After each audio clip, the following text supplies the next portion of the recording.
Ti è mai capitata questa scena? Sei lì a studiare, il tuo insegnante o una guida, un libro o un video ti dice: fai attenzione all'intonazione, controlla la pressione dell'arco, tieni il polso diritto, flessibile, non alzare la spalla, leggi le diteggiature, rispetta il ritmo, E tu provi, e mentre stai pensando all'intonazione l'arco va per i fatti suoi, normale. Mentre correggi il polso l'intonazione cala, normalissimo.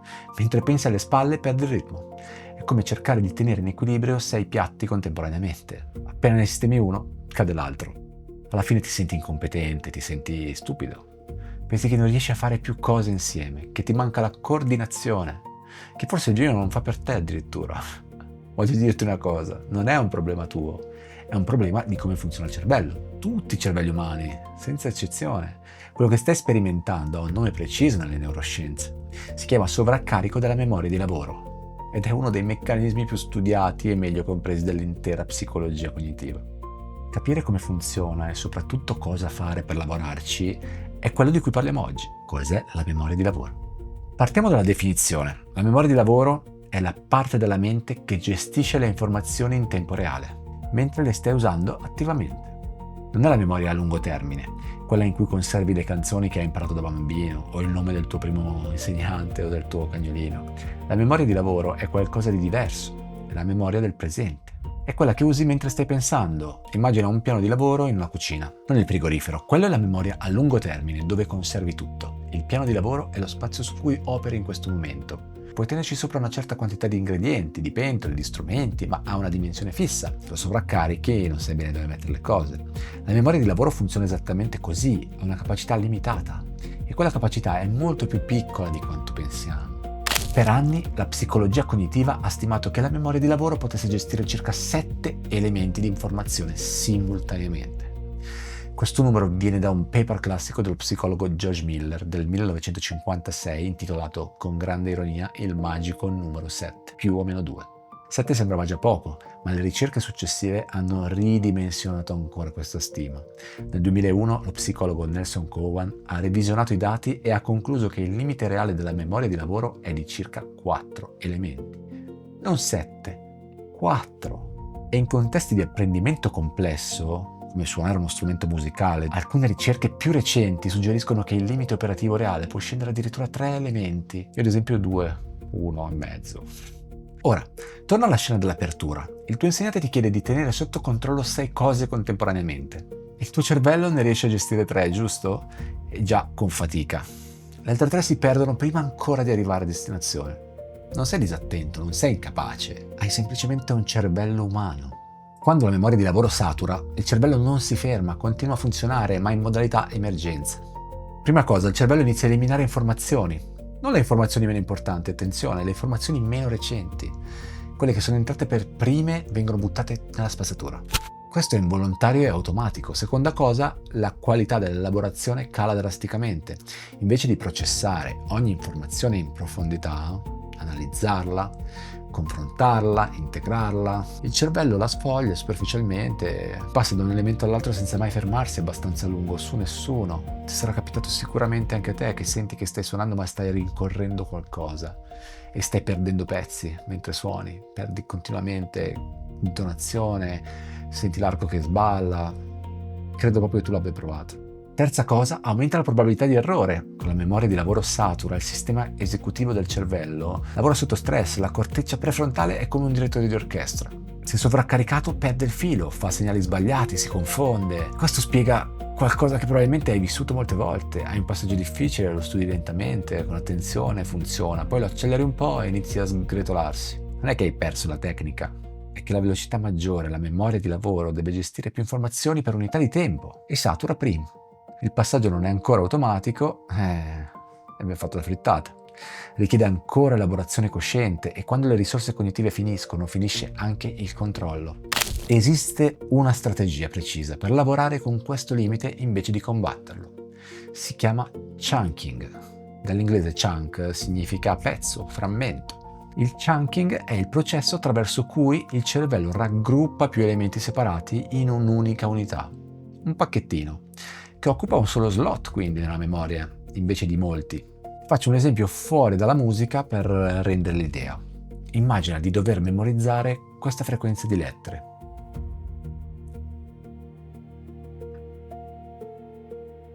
Dieci lettere separate, 10 slot nella memoria di lavoro. Ora raggruppale diversamente. 3 parole che già conosci, 3 slot, facilissimo. Le lettere sono le stesse. Quello che è cambiato è la struttura, il modo in cui il cervello le ha organizzate in unità significative. E quella struttura libera capacità nella memoria di lavoro.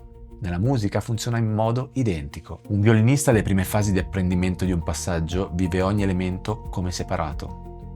Questa nota, poi questa, poi questo cambio di posizione, poi questa arcata, poi quest'altra nota. Ogni elemento occupa uno slot nella memoria di lavoro. Un violinista esperto che conosce bene lo stesso passaggio non sente più elementi separati, sente unità. Un gesto che include 3 note più un cambio di posizione è diventato un singolo chunk, un pacchettino, un pacchetto che occupa un solo slot. Questo è il motivo per cui i musicisti esperti possono suonare passaggi veloci e complessi senza pensarci. Non è che non pensano, è che il loro piano di lavoro è occupato da pochi pacchetti grandi invece che da tanti elementi piccoli e quindi ha ancora capacità disponibile per ascoltare, esprimere, reagire. Il chunking non avviene da solo, va costruito deliberatamente ed è qui che la pedagogia tradizionale spesso sbaglia. Eh già, studiare un brano dall'inizio alla fine ripetendolo intero non costruisce chunk, costruisce una sequenza di elementi separati, collegati da abitudine. Tutti lo fanno questo lavoro, tutti, soprattutto chi non è seguito abbastanza. Il cervello non li ha mai davvero impacchettati, li ha solo imparati nell'ordine giusto. Quando poi qualcosa si rompe, una svista, una distrazione, uno spavento in concerto, una lezione davanti al tuo maestro, tutta la catena si rompe perché non ci sono unità robuste, solo una sequenza fragile. I chunk si costruiscono con l'isolamento deliberato dei microframmenti. Nel violino il chunking funziona su 3 livelli. È utile conoscerli tutti e 3. Il primo livello è il chunk motorio. È la singola unità di movimento fisico che diventa automatica. Per esempio, un cambio di posizione specifico o un passaggio di 2 note. Una singola arcata con un colpo d'arco particolare, un incrocio di corde in un determinato punto dell'arco, un passaggio dal primo al quarto dito.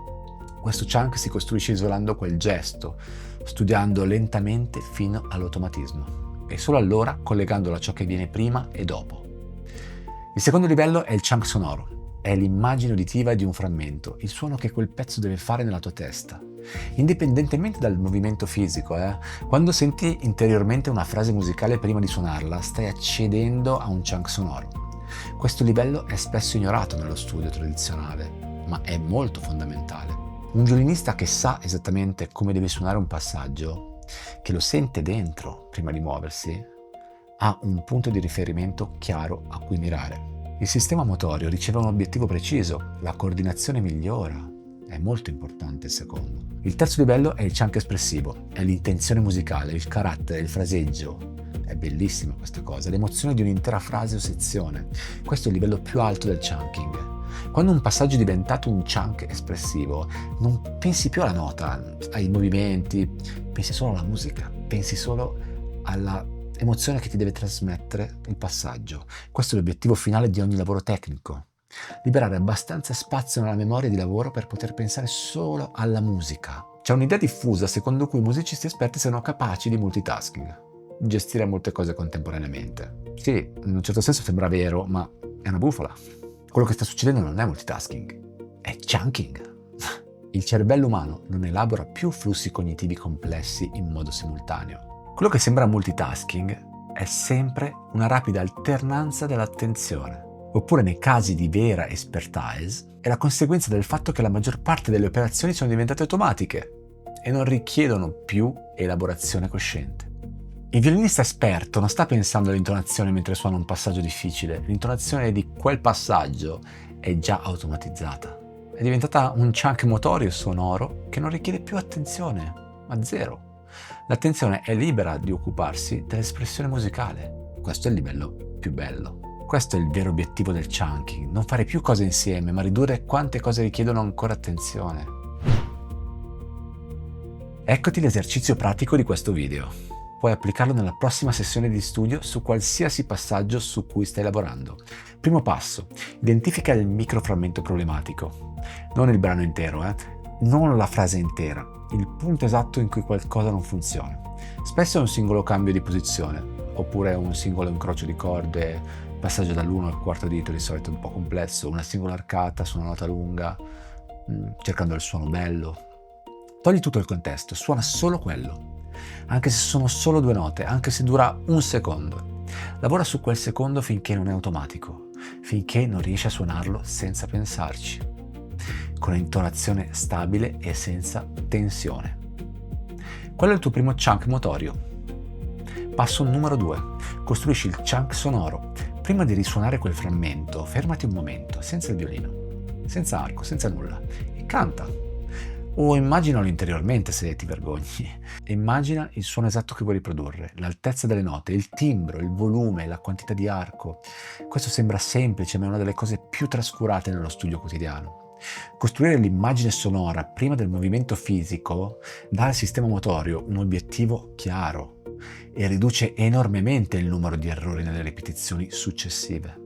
Il terzo passo, invece, espandi gradualmente il contesto. Una volta che il microframmento è stabile, aggiungici le 2 note che vengono prima, poi le 2 note che vengono dopo, poi le 4, poi l'intera frase. Ad ogni espansione, il nuovo contesto deve essere aggiunto lentamente.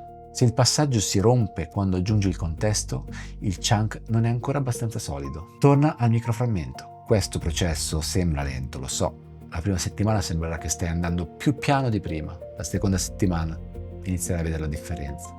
Voglio che tu esca da questo video con un'idea chiara. La sensazione di avere troppe cose in testa mentre suoni non è una debolezza tua.